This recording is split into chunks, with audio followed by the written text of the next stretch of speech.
Hey guys, the Real Screeners are back again, this time with The Incredibles 2, and we're going to let you know whether this movie was worth the 14 years long wait.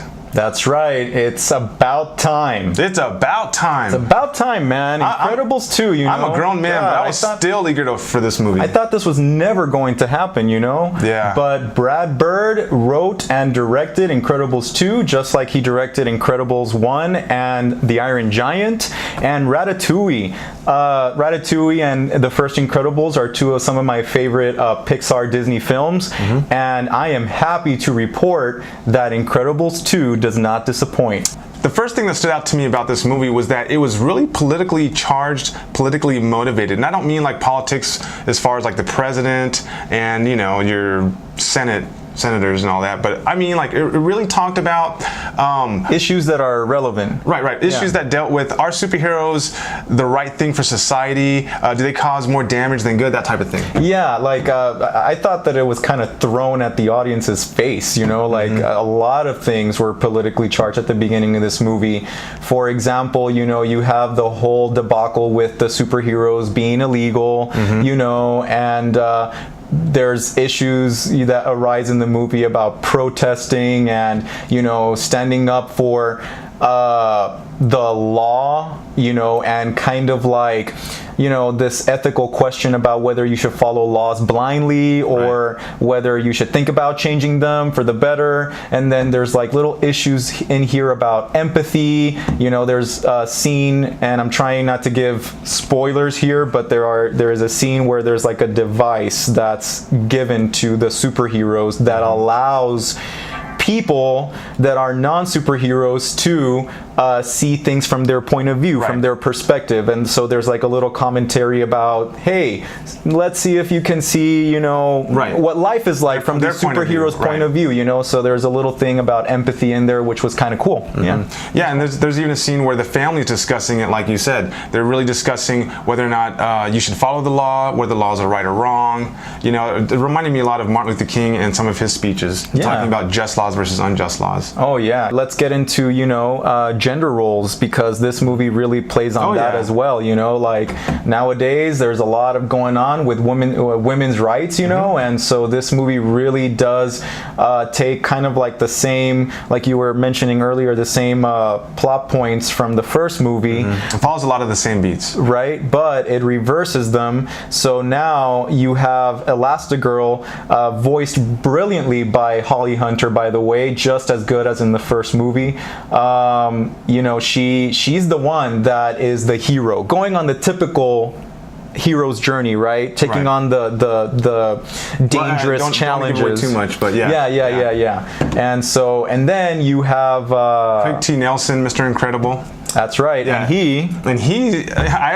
I have little kids, so I really related to that, because he is now the stay-at-home dad, the Mr. Mom, and so he's struggling with his teen angsty daughter, you know, Dash being Dash, and then of course Jack coming into his own. And so it's really funny because it doesn't just show you like, oh, he's tired. It picks up on a lot of the little innuendos of parenting that maybe people who don't have kids don't really pick up on, but I did. And so it really engaged me that way. Yeah, I mean, definitely. That was some of the, you know, the real charm of this movie was seeing, you know, Mr. Incredible struggle as not so incredible dad. As a stay-at-home dad, right? Yeah, it was funny. And you spoke about Jack. Oh yeah, man, I felt he stole the show. I felt he stole the show. He steals this movie easily, and he is one of the main reasons why you are laughing almost the entire time in this movie. And we don't even want to tell you the reasons why. Because they're just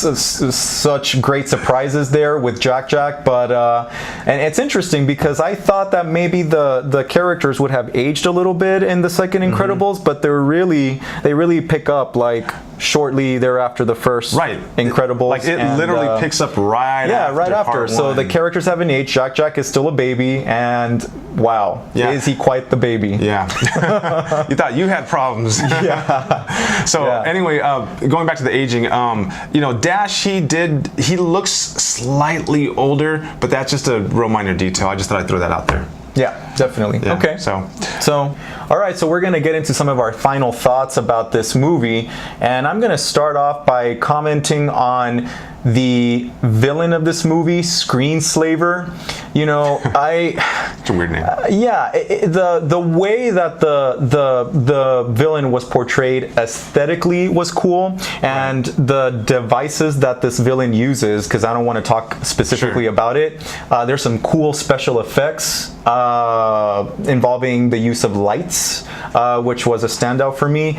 But I didn't like that I knew who the villain was, like maybe 30 minutes into the movie. Yeah, see, that's exactly how I felt. And that was what really kind of dragged this movie down for me, and it affected my overall grade, because it really is kind of it's not obvious, but it is highly predictable. Super predictable. Yeah, like you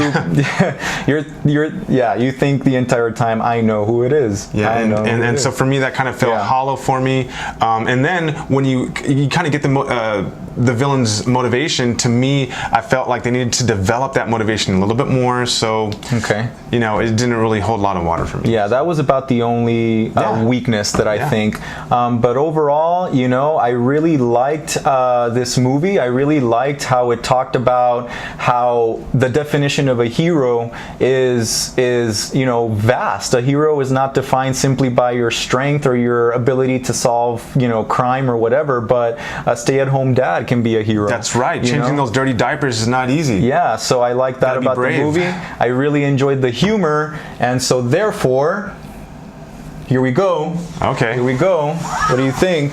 I'm going to say I'm going to give it an A-. I actually gave it a solid A. A solid A. A solid A.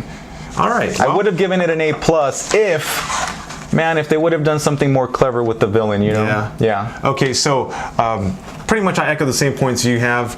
I did especially enjoy the great theme song they have, which it takes different turns at different parts of the movie, but it's highly recognizable. It stays in your mind. I like that. Yeah. This is a family movie that went into a lot of detail as far as the family dynamic. The kids, again, took center stage in the third act. Yeah, they have more responsibility in this movie, which was cool. The kids take you know, an important role, and the music has nice variations. I agree. There's enough in this movie for both parents and children. Yep. Definitely a family movie. However, villains mean a lot to me, and I felt like this fell short. So for that, I give this an A-. All right. That's not too bad. That's not okay. I'm glad I have your approval. Yeah. No. I think that's pretty fair. Yeah. Okay. All right. Well, I hope you guys enjoyed our review of Incredibles. You guys, like I said, should go out and watch it. And you guys let us know in the comments below. Do you think this movie was worth the 14 years wait? Was it even better than the first one? Let us know in the comments down below. And of course, subscribe to our channel if you like our videos. And always, I'll ask you for that plug on Stardust. That's right. Please follow us on Stardust and check out our reactions at Beto Cuckoo. And I am at LJ5625. Till next time, Thank you for watching. Guys.